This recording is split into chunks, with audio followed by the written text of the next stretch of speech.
क्रोध और आंधी दोनों एक समान है। शांत होने के बाद ही पता चलता है कि नुकसान कितना हुआ है। क्रोध करने का मतलब होता है दूसरों की गलतियों की सजा खुद को देना। क्रोध एक तरह का पागलपन होता है।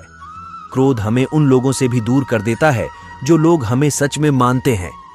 क्रोध में बोला गया एक कठोर शब्द इतना जहरीला बन सकता है कि आपकी 1000 प्यारी बातों को 1 मिनट में नष्ट कर सकता है। क्रोध एक बहुत बड़ा अवगुण है जो इंसान की कामयाबी में बाधक बनता है। अत्यंत क्रोधी स्वभाव का इंसान नेत्रधारी होकर भी अंधा ही होता है। क्रोध का भाव हमेशा क्रोधी को ज्यादा नुकसान पहुंचाता है बजाय उसके जिस पर वो क्रोधित हो रहा हो। क्रोध को पाले रखना गर्म कोयले को किसी और पर फेंकने की नीयत से पकड़े रहने के समान है। इसमें इंसान खुद ही जलता है। क्रोध मूर्खता से शुरू होता है और पश्चाताप पर समाप्त होता है। खोलते हुए पानी में जिस प्रकार प्रतिबिंब नहीं देखा जा सकता है, उसी तरह क्रोध की स्थिति में सच नहीं देखा जा सकता है। क्रोध वह हवा है जो बुद्धि के दीपक को बुझा देती है। क्रोध करने वाले लोग अक्सर जीवन में कुछ भी बड़ा नहीं कर पाते हैं। मूर्ख व्यक्ति गुस्से में आपा खोता है, लेकिन बुद्धिमान शांत रहकर गुस्से को वश में करता है। माचिस की तिल्ली दूसरों को जलाने से पहले खुद जलती है। इसी प्रकार गुस्सा पहले आपको बर्बाद करता है, फिर दूसरों को। गुस्से का हमें तभी पता चलता है तब हम गुस्सा कर चुके होते हैं। जब आप हर बार क्रोधित होते हैं तब आप अपनी ही प्रणाली में जहर घोलते हैं। एक क्रोधित व्यक्ति अपना मुंह खोल देता है और आंखें बंद कर लेता है। क्रोध से इंसान न केवल अपना जीवन खराब करता है बल्कि लोगों के दिलों को भी ठेस पहुंचता रहता है। जब भी आपको गुस्सा आए तो पहले उसके परिणाम के बारे में सोचिए। ईर्ष्या और क्रोध से जीवन का नाश होता है।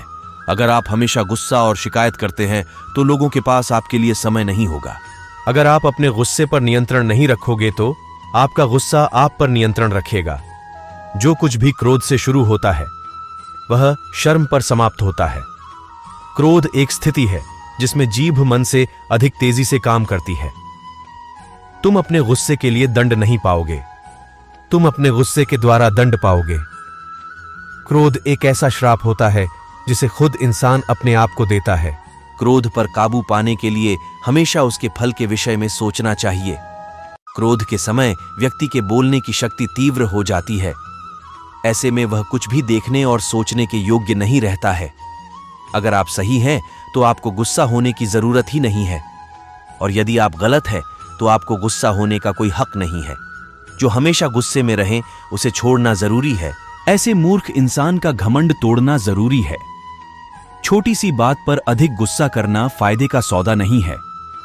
मौन रहकर जो लोग अपने क्रोध को जाहिर करते हैं, वास्तव में वह लोग रिश्तों की गहराई को समझते हैं। मौन रहना ही क्रोध को वश में करने का सबसे सटीक उपाय है। अगर आप गुस्से के एक पल में धीरज रखते हैं तो आप दुख के 100 दिनों से बच जाएंगे। अपने गुस्से से किसी को अपने बस में कर लेना गर्व की बात नहीं है, बल्कि गुस्से को अपने बस में कर लेना गर्व की बात है। सामने वाला गुस्से में है तो आप चुप रहिए, वह थोड़ी देर बाद चुप हो जाएगा। क्रोध को जीतने में मौन सबसे अधिक सहायक है। अगर आप गुस्से से मित्रता करते हैं तो यह आपकी दुश्मनों की जीत के समान है। क्रोध करना कोई गुण नहीं है, इसलिए इसे आज ही छोड़ दें। गलती और क्रोध एक दूसरे के पूरक है, क्योंकि गलती करने से गुस्सा आता है और गुस्सा होने पर गलतियां होती है। गुस्सा शुरुआत में आग की तरह होता है, लेकिन इसका अंत राख की तरह होता है। क्रोध एक ऐसा वाहन है जिस पर सवार व्यक्ति को दुर्घटना का सामना करना ही पड़ता है। गुस्सा जितना अधिक होगा, परिस्थितियां उतनी ही ज्यादा अधिक खराब होंगी। गुस्सा एक ऐसा प्रतिशोध है जो दूसरों से नहीं, खुद से ही लिया जाता है। गुस्से की दिशा में बढ़ाया हर कदम आपको हमेशा जीवन में पीछे की ओर ले जाएगा। क्रोध करने से एक समझदार इंसान भी बेवकूफ बन जाता है।